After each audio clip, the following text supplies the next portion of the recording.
Step into the tech behind Carbon and see how we wrangle adapted game loops and coroutines for Python 3.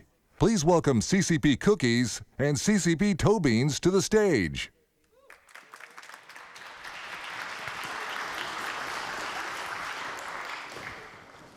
Hey there, how's it going? It's just cookies to start with. We're going to get to Toebeans in a bit, so that's why there's just one. Let's make sure the clicker works. Good start. So this is a tech talk.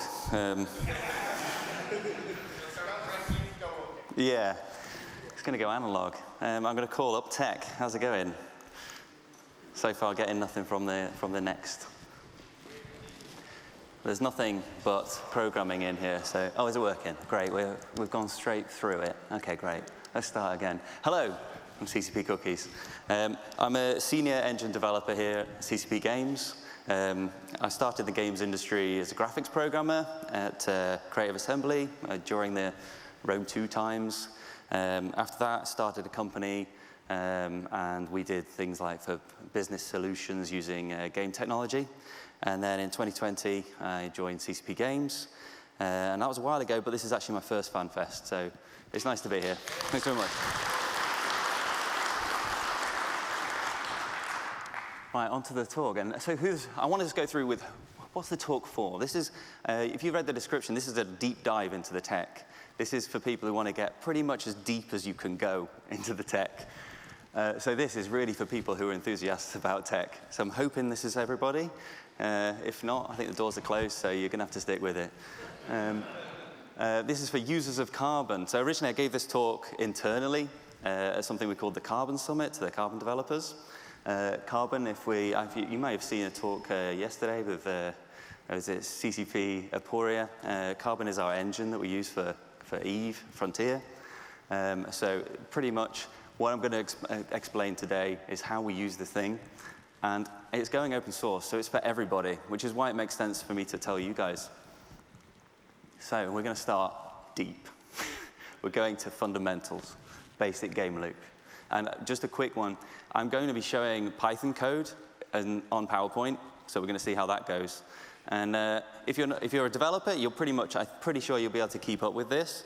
And if you're not a developer, I'm going to help along. And it's nothing too complicated. The concepts are, I think we'll be able to get through. If not, it's not imperative you understand every single thing. You'll just get an idea of how our tech works. So here we go. We've written we're going deep. We're starting there. By the end, we'll have Eve. I'm not joking. So, okay, basic loop. While true, forever. We're going to loop forever. We update a game, and then we render the game. When we update the game, updating the game has a series of tasks. Task 1, task 2. And the task might have some work to do. Here, just an example, printing work. Okay, pretty simple. But obviously there's problems. This is a simple solution. The first problem is, what happens if the task never finishes? Here we have a variable called count, it's just a container. We put 0 into it, and then we're looping forever. We're now updating the game forever. We're never rendering. We've frozen our game, so things can't actually be like this. So let's move on with a problem. There's quite a few solutions to this these days, but back in 2002, when Eve was being made, that wasn't the case. So there were decisions that had to be made. The solution that came up with was something called Stackless Python. We decided to go this route. I'm not going to go into the total fundamentals of how Stackless Python work, but I want to show you what it does and how it helps us with this solution. Stackless Python is an altered version of Python. So it's not just Python. It's there's bits inside it that have been changed. It gives us internal scheduling logic, and it does that by offering microthreads, which they're called tasklets. And this probably doesn't mean much unless you've worked at CCP. So I'm a developer. I like to show 3 examples. So we're going to go back to code. This is Python. We're going to import Stackless. Okay? That's just importing a module. I'm going to try my best, you have to bear with me, to show programming things in PowerPoint. So when you use Stackless, you've now got something I've called the runnables queue. Bear with me. The runnables queue is empty. There's nothing in it. We're doing nothing. There's no tasks. These are the tasks that we are going to do, same as before. They're just going to print something, print task 1, print task 2. You see 0 still there. We're not doing anything. We've not told it to do anything. That's just what we want it to do. Output is nothing. So first we say stackless. We want a tasklet, please. And what we want that tasklet to do is what task 1 does. And then when we call that, we now have a tasklet. Output is still nothing. Nothing's happened. We've just created a task. And the task we'll call task 1, which would print task 1. We can do the same for the task 2. We now have 2 tasks. They're queued up, ready to go. And in the parentheses, you can see it says 2. Obviously, nothing's happened yet because we have not told it to go anywhere. So when we do stackless run, first thing will happen, it'll go to the first tasklet. You can see I've got no pointer, so I'm just going to point with my finger with a huge screen. So there'll be a lot of this. I've tried to outline in red this tasklet 1 to show that that's the current tasklet that's being run. It's like the current task. The current tasklet, task 1, was bound to this task 1 function, and that is going to print task 1. That's what's happened. Once that's finished, it goes to task 2, and then exactly the same for task 2 happened. Okay, so that kind of looks fine, but I mean, it's very similar. I've just kind of moved things around. How has that helped us? How are we in a better situation then than if we just had a function that was called these things? So I'm going to carry on with examples because I think it makes it much more easy to understand. I'm going to make this slightly more complicated. Task 1 now does something slightly different, and it's using something that Stackless gives us that you wouldn't be able to do in Python. So now it will print, if you check out the task 1 at the very top, what it's going to try and do is print task 1, start, and there's a new command, Stackless schedule. I'm not going to explain it, I'm going to show it. The green, I didn't explain this before, is where the current execution of the program is. So when we say run, we've already made tasklet 1 and 2. I skipped that this time. Task 1, start. Now we get to schedule. And so what schedule does is it's going to first move the tasklet 1 that's currently being executed to the end of the queue. It's scheduled it to run again. It now yields control. Now it's yielded control. Tasklet 2 can run. Tasklet 2 is running, task 2. That makes sense? Last time we were finished. This time we still have tasklet 1 that's not quite finished. It's still on the queue. When we go back to it, it carries on execution where it finished. Stackless schedule. It can now continue to task 1 end. So you can see here we have kind of a bit more of an interesting scheduling. See how it works? Yeah, exactly. Of how these things can evolve, and now we can get more complex. It's not the full story. Let's go back into the game loop. I'm going to put this, or I'm always going to keep coming back to this game loop. I'm going to keep building it out using these ideas. First, we're going to have create tasks, same as before. We're going to create the tasks now. Before, we used it as just a function. Now we're going to have it as creating tasklets. Again, they've been represented there. There are 2 in the runnables queue. The same as before, we had this problem. If you remember, that's the problem we're trying to fix. We can fix that by having now this schedule. I'm going to run through that. So we have, and also you can be able to see the output for this. So first it prints the count. Count was loaded with 0. Now it gets the stackless schedule. Before, when stackless schedule wasn't there, it's just going to keep going. This time, it's going to move tasklet 1 to there, schedule it for later, and it's going to yield control. Now it lets tasklet 2 have a go. Tasklet 2 does the exact same thing. They're just flip-flopping between. And you can see 0, 0, 1, 1. Okay, great. There's a bit of a problem, though. That's going to happen kind of forever. So again, we wouldn't get anywhere. So we've added a timeout to the stackless run. So now it's going to evaluate what's in the queue for here 500 milliseconds. So as we can see, it's going to keep doing this. And let's say that took 500 milliseconds. It's then going to say, OK, come out of that, render. Great. But it's not great because we're always using 500 milliseconds there. We're using our entirety of our time all the time, which is not really what we want to do. So we need to change something. I've changed count to tasklet tick to try and illustrate this a bit better. Imagine an example where I'd really only want it to update once, or have a chance to update once before it went back to render. In this case, it's going to tick as many times as it can in 500 milliseconds, which is not what we want. In order to explain how we're going to do that, we have to add another concept in that we get from Stackless. And that's about data transfer. We're going to do it with an example, a problem example. They're getting a little bit more complicated, but I'm hoping everyone's keeping up with the program. Is it all good, yeah? Perfect. So we'll probably do questions at the end, by the way. Shared data is being set to not set. That's just a string doing nothing. We're going to set a tasklet. It's called callable.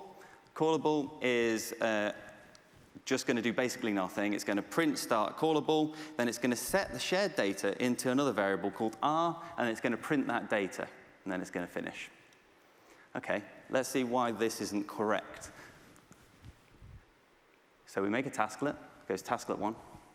We say run. And we're printing starting callable. And then we go R equals shared data. And then we print it. It's not set. And it's not set because it's set here afterwards. So we've got a problem of timing. Something ran this side in a tasklet that required something on the other side to have been completed that wasn't. There's a scheduling issue. And then end happened. So we can't rely on the tasklet order. We have to control that ourselves. We do that with something called channels. So if we change the top bit to channel, and we change the bit that says now is going to send set instead, and then in the R equals shared data, instead of that, we're going to receive that data. And it's confusing to see this, but it's much easier when you watch it. If you look at the bottom, there's now another queue, channel queue. That's because I'm using a channel. There's nothing in the queue, 0. Now stackless tasklet, same as before. It's going to run. It goes in, starting callable. R equals channel receive. OK, so it wants to receive some data. When it wants to receive some data, it checks the channel queue. The channel queue here is empty, so there's nothing to receive. So what it does is it puts it on the channel queue.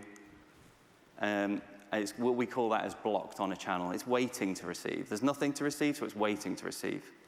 It then yields and then lets the rest of the tasklets run. This is what we would call the main tasklet, so it would go back there. And now it goes to channel send. When we go to channel send, what's happening is it's going to check the channel and go, is anything waiting to receive data? And it looks at its channel queue and goes, yeah, there's one. OK, well, when that's the case, switch back to that tasklet. And then we'll be able to take the data. And now the data's set. So you can see how these things are working together. And then end happens. And so tasklets and channels give us coroutines. We can now have these separate things that are working together. And we can control how they work together. Let's go back to our example. So now we're going to add a channel. It's going to be called yielders. That stays exactly the same. And rather than stackless schedule, we're going to do yielders receive. So we're going to receive data, but strangely, we're not actually doing anything with that data. We're just using this as a control mechanism. We're basically, you'll see how this works, but we're basically making it so we can carry this execution on when we like. We don't really care what's sent. Let's see how that works. So update game, again, I've added at the bottom there, yielders channel queue, and there's nothing in it. We're updating the game. Tasklet tick is now going to be 0. It prints, and it wants to receive data. Again, it looks at the channel queue. Channel queue has got nothing in it, so there's nothing ready to send data. So it adds it to the internal queue for the channel, and it yields control. And then continues, and tasklet 2, which is now highlighted in red, gets a chance to run. It does exactly the same thing and says, I want to receive some data. It looks at the channel queue. Tasklet 1 is in the channel queue, but that's actually also waiting to receive data. We'll see more about that definitely the way that's going to work later. So there is nothing ready to send. There's only things wanting to receive. So that also gets blocked and put on the queue. And then we continue. We then render. That's kind of what we wanted, because if you look, the output is 0 and 0. Each tasklet there got an update once, and then it got a chance to render. That's what we wanted. But we've now got another issue, that when we go round while true again, there's now nothing in the runnables queue. nothing's going to run again. We need a way of making it so these blocked tasklets in the channel come back to the runnables queue before we update game. So we need another function, wake up yielders.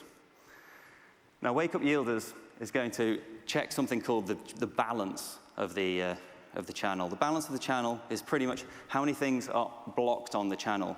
You'll see it says things less than 0. Well, less than 0 is a bit strange for how many things are are blocked, but that's because it's if it's a negative number, that means it's blocked waiting to receive, and if it's a positive number, it's blocked ready to send. These are actually waiting to receive, so they should be negative. So the balance is negative. I've just kind of made that so now it does make sense. So the yielders balance is less than 0. It will continue. And now yielders send. We're sending nothing. We don't care. Like I said, we're just going to throw it away. We're just using this as a way of scheduling. If we were to run this now, that tasklet that was blocked will now continue. And it's on the runnables queue. The runnables queue is 1, and it will continue. But that's not actually what we want. What we want it to do is we just wanted it to move to the runnables queue. We didn't want it to continue. We wanted it to continue in update game, not now. So we need something else. So we've gone back a bit. So the way we're going to do this is there's another variable we can have with the channel called preference. And the preference is, it just decides which thing, or what side of the transfer gets woken up, if you will, first. By default, this is -1, and that means prefer to just go to the receiver. So that's why when we sent something, it continued first on the receiver. But we can change that to 1, and here that would work. Yielders send none will continue first there, and it would just schedule. We can also have it at 0, which is prefer neither. It basically just means I don't really care, don't switch to anything, just continue where you are. We're going to leave it at 0. Doesn't really matter, but it matters for later. Okay, so now if we did the send, all that's happened is it's moved onto the runnables queue. That's what we want.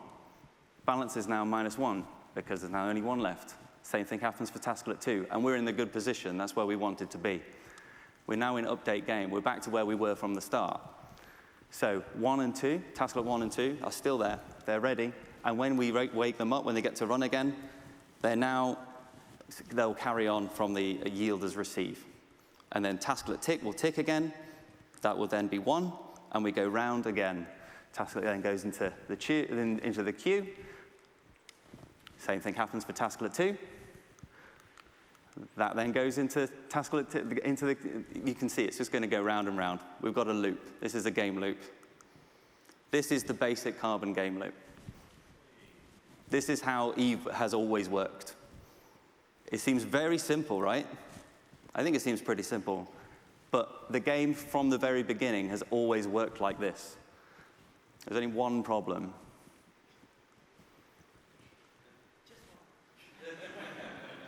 Well, it's been a while now. And then we got a bigger problem.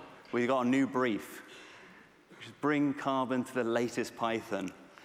And this is all based on something called Python 2, and we needed to go to Python 3, and we have Stackless to deal with. And to deal with how we executed this, what I want to do is I want to introduce CCP Toebeans onto the stage. Thanks very much, guys. Thank you.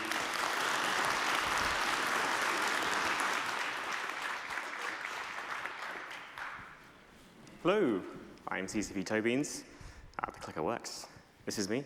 I'm a game engine programmer. I work on Team Core along with CCP Cookies there. So about me, I've been an engineer at CCP Games for about 5 years. I've previously been in international payments. I worked in cybersecurity, fintech for a while, and then I joined CCP. I work on the Carbon engine for Eve and Eve Frontier in C++. But before this, I wasn't always doing this. I worked in gameplay, so I haven't always worked on the game engine. I worked on Eve. I worked on Empires at War. That's the faction warfare map up there. That was me. And well, now it's not me anymore. There's a couple other people working on it. But originally it was me and a few other people. The Crab, the in-space UI for that. That was very fun to work on.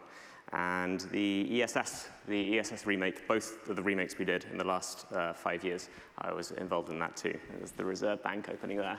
That was a particularly fun one to work on. I was mainly working on the UI, but I was also working on the server as well. But I was mainly in Python. So, as CCP Cookies said, it's 2024, not 2025, and we had a new brief, and that's to bring the Carbon engine up to Python 3.12, because eFrontier required Python 3.12. And not just that, but we needed to do it in 9 months. Stackless Python is stuck on Python 3.8. So it wasn't moving, it was stuck on Python 3.8. It's actually archived now, the project isn't moving. So it was very clear to us that we needed to change something. So how do we replace Stackless? So there were a couple of options we had that we looked at. The async IO, G event, there was port Stackless Python to 3.12, and then there was something called Greenlit, and I'm going to go through all these right now. If the clicker works. There it is. So async IO. Async IO pretty much does everything that Cookies was talking about there. It's native to Python 3.12, and it's a way of having asynchronous behavior in Python. So that's great. We wouldn't have to do anything, right? But there were a few problems with it. One of them is that it requires changing a lot of the Python code in the game, and you can see here the little async and await symbols in front of the functions and the function calls here. We'd have to add that to a whole bunch of code for the game client. And that would be very messy. There's not a nice way to abstract this away from the people that are doing gameplay programming work. They would have to deal with this all the time. It would be a big change for them. And so that was one problem. And the other problem is that there are 4.5 million lines of existing Python code in EVE Online. There are less in Frontier because they've branched off, but this is going to come to EVE. And they all rely on a certain order of operations that Cookies was talking about. And we couldn't guarantee that with async IO, so we couldn't use that. There was G event, and the problem with that was that it's not only the Python code that relies on the behavior that you just saw, it's the C code as well. The game engine is split up into components that are written in C, and all of these C components, well, most of these C components need to have the behavior available to them that you just saw. And there was no way of accessing G event from C, so that was out. The other option we had was port Stackless Python to 3.12 ourselves and take over the project ourselves. This was something we considered. It would have been a lot of work, and there are 9 of us on the team. And on top of doing all of our work on the game engine, we'd have to take over Stackless Python. We'd have to take updates from Python and apply them to the Stackless Python project. And the reason it hasn't been moved on from 3.8 to 3.12, and Aporia alluded to this yesterday, that there were some big changes that happened after 3.8 that made that particularly difficult. And we just have to deal with that every time we wanted to upgrade Python. And things move on, we need to upgrade, and it wouldn't be able to do it all the time. There's not enough of us. So that was out. There's another project called Greenlit. And so Greenlit's great because it's actually what G-Event uses. G-Event uses Greenlit for its tasklets. And how Greenlit was written, Greenlit's coroutine implementation is extracted out of Stackless Python, so it's very similar. It actually uses some of the same code to do its stack switching. So it was sort of already familiar to us. It has a good C API. But there were a couple of problems with it. There's no scheduler, as Cookies was just displaying. None of that exists. It was very bare bones. There's no channels, so there's no data transfer between different Greenlits. So all of that would have to be written ourselves. But this was the most viable option, so this is the one we chose. So we needed to write a new tasklet scheduler and channels implementation, and that was it had to be ready for eFrontier's playtest in about 9 months. So we had to essentially re-implement what Stackless was doing. But we didn't really want to just copy Stackless. because Stackless has served us very well over the years, but we didn't want to just look at the code and just kind of write it again and copy it line by line. We wanted to write something new for ourselves. Also, greenlets, while they're based on Stackless Python tasklets, they work a little differently. They make some different assumptions. So we wouldn't be able to just take the Stackless code and just use it. So we didn't want to do that. And we also we didn't want to modify Python either. The goal of this project, part of the goal of this project was to have the ability just to drop in, when new Python version comes out, we just wanted to drop that in and just use the next version of Python.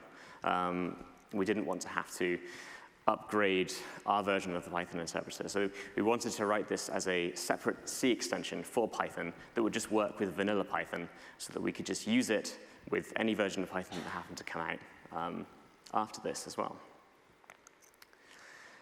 So what we did was we had test-driven approach. We took all of the tests. Stackless has a huge swaths of tests from, we took those from Stackless and we put them in our new project, okay?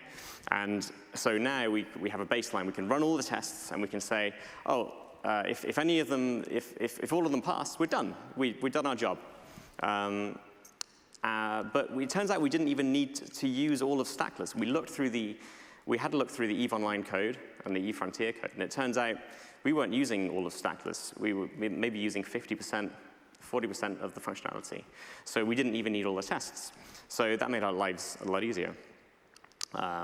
So we only needed to inherit some of the Stackless functionality. So initially we were reading the documentation. We inherited all the tests. We were trying to get them to pass. And we would do this. We would go test suite by test suite, and we would implement functionality. And we would just do that until all the tests pass. And then when all the tests that we cared about passed, we would start trying to run the game. We'd try to run it against the game. OK, what went wrong? We'd go back. We do this over and over again until finally, this is a build of EVE Frontier very early on. We got it running, and it was a very magical moment because we've been in the weeds. We've just been running test suites in the terminal, just looking at text all the time, rolling past the screen, no triangles at all, nothing resembling any graphics. And all of a sudden, we got the game running, and it was a very magical moment for us because this is the first triangle we saw. So. Yeah, we got the game running. It was great, and it was a little bit. There was a few little hacks in there to make it work, but it worked. So you can guess what happened after this. It crashed. It catastrophically just I think we just tried to click somewhere in space and move the ship, and yeah, it crashed. So there was obviously something that we'd missed, some kind of edge cases that we hadn't taken into account, some behavior that Stackless was doing that not only wasn't documented, but wasn't in the tests either. And then we found that there was a lot of this, because Stackless is a very old project. There were lots of things added to it over the years. Not all of that might have been documented. Not all of that might have been tested. So we couldn't just rely on the tests. Now we needed to dig deeper into Stackless Python to try and figure out what we'd missed. And that was difficult. And what we've pretty much found out, we'd had all these test cases that we'd inherited from Stackless, but the game was really the final test. Like running EVE Frontier on top of Stackless Python, that was really the final test.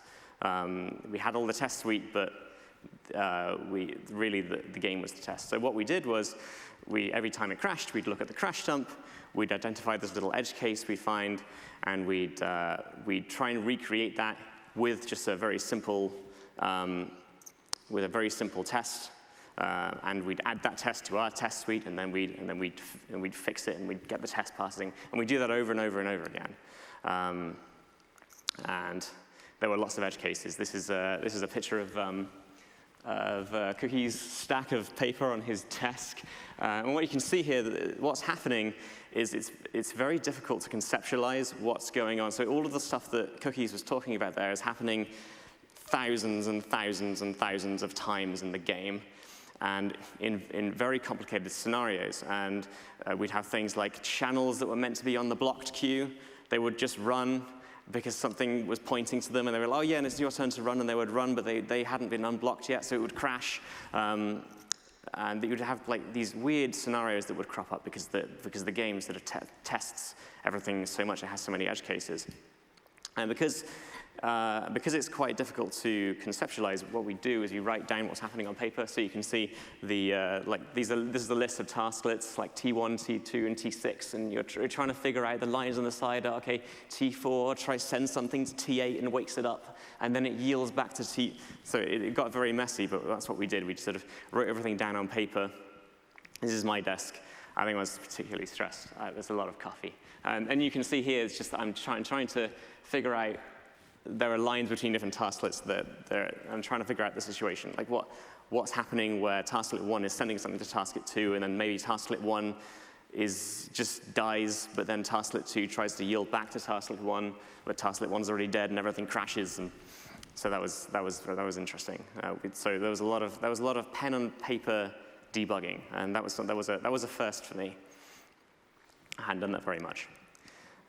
This is more educated. So this is if anyone's from the UK, it's Costa Coffee.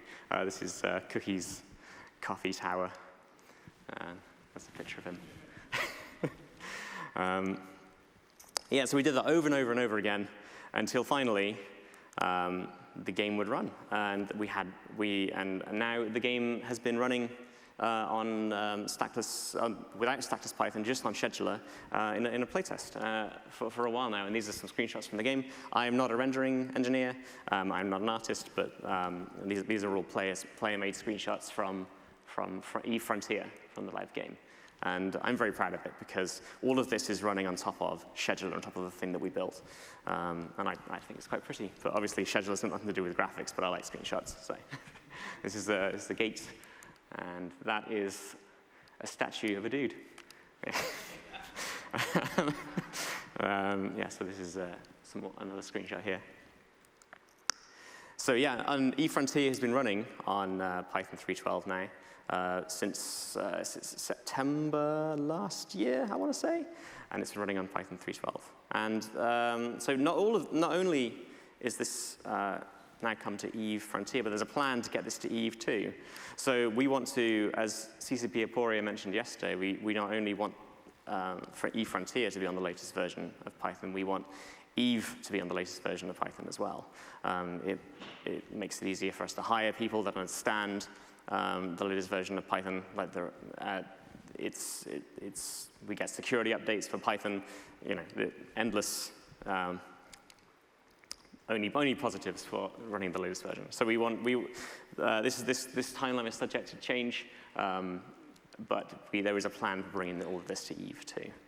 And not only is this coming to Eve, but it is also open source. So everything that we talked about, or the scheduler, is available on GitHub, Carbon Engine Scheduler, and there are 2 branches there on GitHub, and one of them is a VC package branch where you will be able to build scheduler yourself.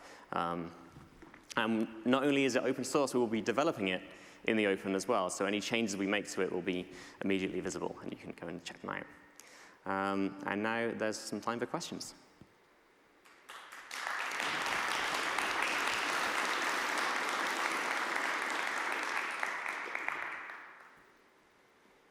Cool. If there are no questions, then I'll let you all. Oh, yes, there's one. So 2002, if you were using Python, yes, you didn't have a choice, but why would somebody use Python in the first place? So. Because that's a really good question. You could have used Reddit, C, you could have used all sorts of things, and Python is not the most obvious choice to use in the first place. That is. No, that's a good point. So when the game, so I wasn't there in 2002, but when it was getting written, there was a lot of code that needed to get written, and the engine was being written in C and C++. But there was a lot of code just for the UI, for how ships interact in space, and that work needed to get done quickly. And that needed to be dynamic as well. People needed to move quickly. There was a deadline. They had a budget. They needed to get stuff done quicker. And so Python was chosen. I believe they also considered Lua, among other things. Lua is quite common in the games industry, but they didn't go with Lua. I think that they felt that Python would be would be a better choice than Lua. It provided more helpful constructs than Lua did at the time. So that's why Python was chosen. And the gameplay team still use Python to develop expansions and gameplay content. And all of Eve is really written in Python on top of the engine that we maintain on platform.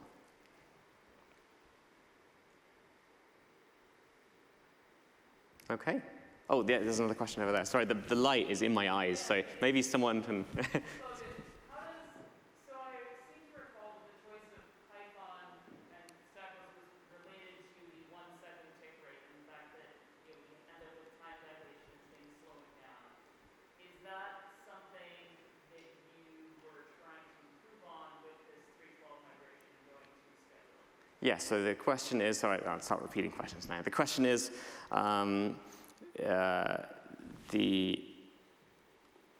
we trying to improve the performance of the game and reduce time dilation when moving to 312? And the answer is yes. So Python 3 offers a performance upgrade from Python 2.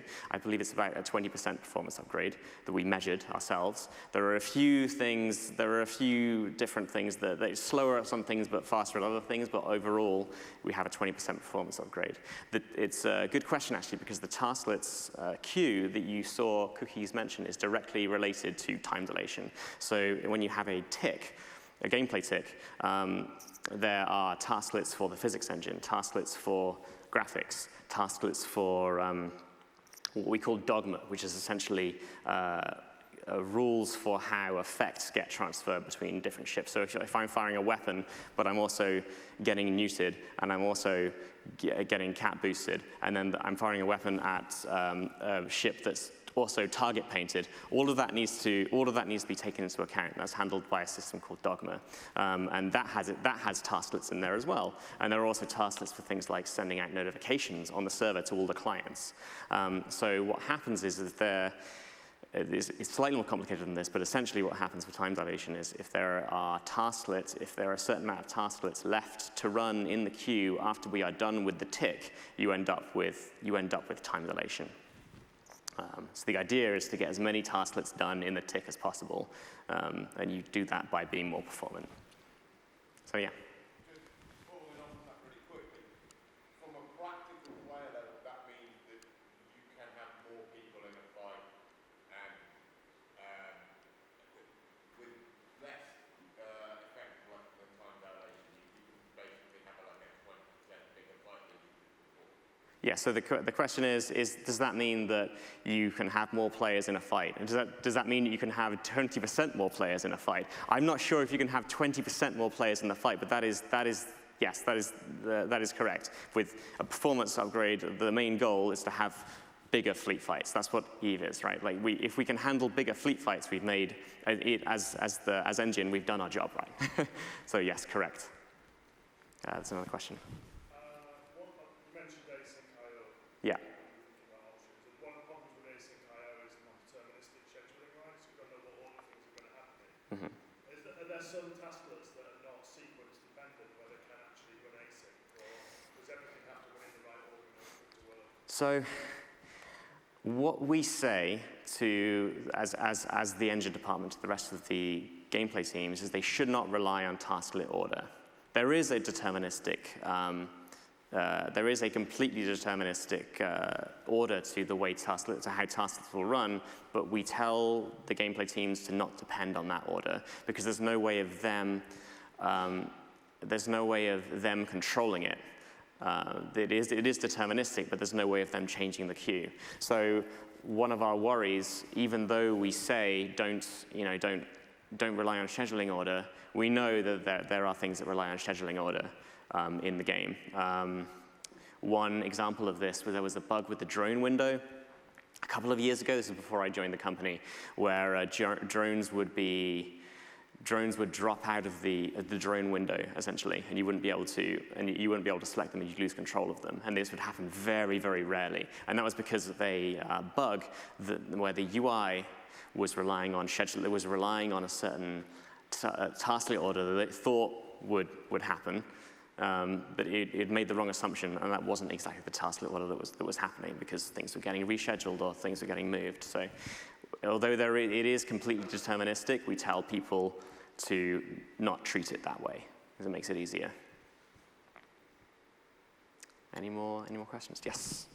Have you had any, surprises of moving towards open source development? How's that changed things for you as a team? So there was a lot of legal stuff to deal with when moving to open source development. That was interesting for me. We had a bunch of, the last couple of weeks we just open sourced this have been meetings with lawyers about okay, we're going to make people's names and email addresses that what's in the commit history is now public. Are there any swear words in the code? Or in comments and stuff, can you please scrub that? We don't want to appear unprofessional. For Scheduler, it wasn't really a problem because it's a new project, and it was at the start, it was me and Cookies working on it, and the whole team has been active on it. But it's pretty new. There are other projects in the company there are other components of the engine that we'd like to open source soon. The hurdle we have to get over there is that there are people that worked on those projects that no longer work at the company, and their names are in the commit history, or their names are mentioned in the code, like this in an author tag, and their email addresses, and we need their permission to make it public, probably. But how do we deal with that while keeping all of the history intact? Because it's very important to us that when we open source something, we open source it with all the history as well. So that's been the challenge with that. Yes, there's a question over there. Does this update mean that we can finally fix Postcode? No. No. Well, I won't. It's not my job anymore. Any more questions? I think you had your hand up first, and then you did. Yeah. How is this going to affect global interpreter lock being moved to 3.14? We don't know. We have yet to try it. We just need to drop the is it 3.14 or 3.13 build in there and see how it operates. That we do use multiple threads in Eve. So for instance, when you're downloading, when you open the game, if you just downloaded the game on a fresh computer, or you just uninstalled it and deleted your cache, then when you first start the game, a lot of graphics assets and sound, maybe not sound, but a lot of graphics assets will load in the background, and they use separate threads. So we're not sure how that will operate with the global interpreter lock being removed. We haven't tried it, but our hope is that things just kind of work. So that'd be great if it did. You were next. I was wondering if there were any considerations about what kind of open source license to actually use. So how did you decide on which one you were going to use? And which one did you actually pick? I didn't look at the project yet to see. We picked MIT.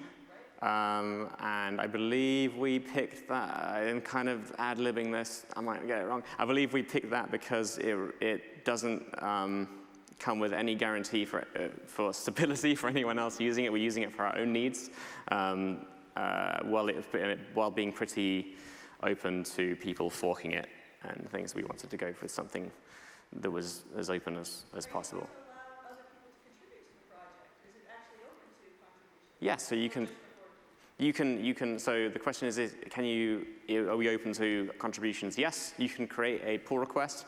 We haven't dealt with that before, but as we're creating a process for that. But you can definitely fork it if you have a change that you think you would like to make, or you find a bug or something and you spot. It's open to pull requests, and we will review it and possibly accept it. Any other hands? I can't really see from. I should have worn my hat. Okay, I think that's all the questions. Oh, sorry, there's one more. Sorry. The last one. Yeah. This one is now gone open source, which I think is really cool that you guys did that. Now you mentioned that there's other elements that you want to open source. Can you already say which ones those are? Where you guys are? Yeah, all of it. All of it. Yeah.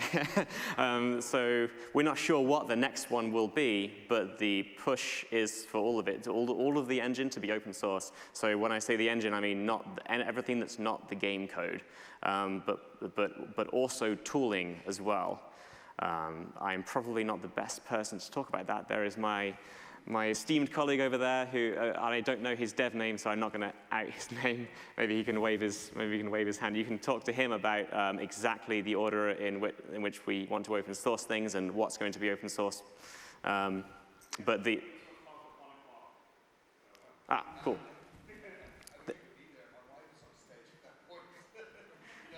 Cool. Anyway, we are out of time now. But thank you for coming, and yeah.